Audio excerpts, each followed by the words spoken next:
Hello WhatsApp guys, কেমন আছেন সবাই? আশা করি সবাই ভালো আছেন। তো ওই দিন সন্ধ্যায় আমি আর আমার বাইক নিয়ে চলে গেছিলাম নরসিংদীতে।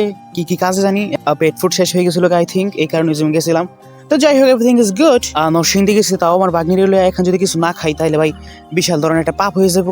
তো সে প্রেক্ষিতে প্রথমত স্টেশন বসে কিছুক্ষণ আড্ডা দিয়ে তারপর আমাদের এলাকার মেয়েদিকারে কল দিয়ে দিলাম। কল দিয়ে গেলাম, ভাই দোকান কি খুলছে নাকি আজকে? পরে কাকা বলতেছে যে আরে দোকান তো প্রতিদিনই খোলা, আস তোরা। তো সেই প্রেক্ষিতে যেমন কথা তেমনি কাজ, বকবক করতে করতে চলে গেলাম আমাদের কার দোকানে। তো এটা হলো আমাদের মেয়েদিকার ফুড কার্ট। আসে দেখি প্রথমত খাই বিশাল লেভেলের বিজি। তো যাই হোক, আসে মেনুটা দেখলাম, মেনুর মধ্যে ভাই এত আইটেম, ভাই এটা দেখে আমার বাইক নিয়ে মাথা নষ্ট যে কোনটা থুইয়া কোনটা খাইবো। তো যাই হোক, অনেক সাধনার পর তারপর চয়েস করছে নাগা বার্গার। তো যাই হোক, নাগার কথা শুনে আমার 2022 সালে কথা মনে পড়ে গেছে। 2022-এর দিকে মনে করেন রোজার ঈদ নাকি কুরবানির ঈদ আসিন, আই থিঙ্ক রোজার ঈদই ছিল। ঈদের দিন সন্ধ্যায় স্টেশন আইসা এক রেস্টুরেন্ট থেকে মনে করেন, রেস্টুরেন্টটা কলেজ রোডের দিকেই ছিল, নামটা মন নাই গা, অনেক আগে তো তাই। পর আইসা মনে করেন প্রথমত নাগা টাকা, ওই সময় তো খাবার নিয়ে এত এক্সপিরিয়েন্স নাই। নাগা অর্ডার দিয়ে দিয়েছে, আইসে প্রথমত নাগা বার্গার 80 টাকা না 90 টাকা করে ছিল ওই সময়, এখন জানি না কত। পরে অর্ডার দিয়া অনেকক্ষণ ওয়েট করে তারপর নিয়ে আসার পর মনে করেন খাইছি। আর খাইতে তো ভালোই লাগতেছিল, একের পর এক বাইট দিতেছি আর ভালোই লাগতেছে, যে একটু ঝাল টাইপের কিছু একটা। পরে তো ভাই খাইয়া টাইয়া তো ভাই আয় হায় শেষ।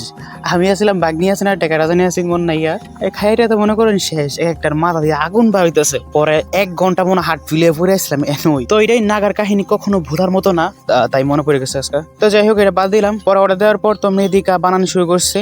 তো যাই হোক, এই ফাঁক দিয়ে আমি আপনাদের মেয়েদিকার ফুড কার্টটা ইন্ট্রোডিউস করাই দিই। এটা নরসিংদী স্টেশনে অবস্থিত, নাম নরসিংদী স্পাইসি কর্নার।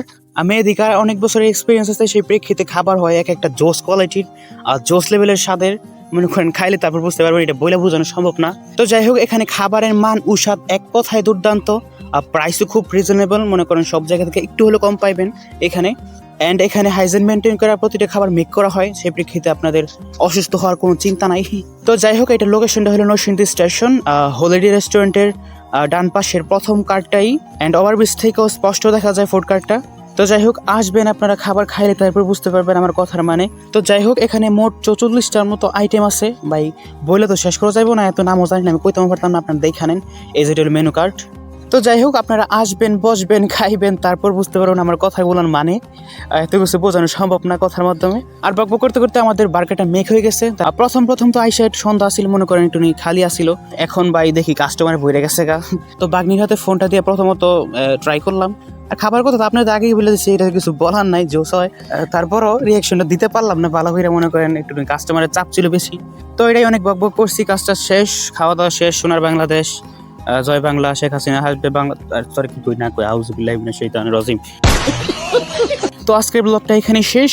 তারপর এন্ড দ্য ডে আবার ওভারব্রিজে যে একটু তার কথা মনে করলাম, তাকে স্মরণ করলাম। তো যাই হোক, অনেক তো এটাই, everything is good, that's all everyone, that's all for today. I hope enjoy the video, enjoy this video, hit the like button and follow my Facebook page, YouTube channel. আসসালামু আলাইকুম, টাটা, বাই বাই, ভালো থাকবেন, সুস্থ থাকবেন।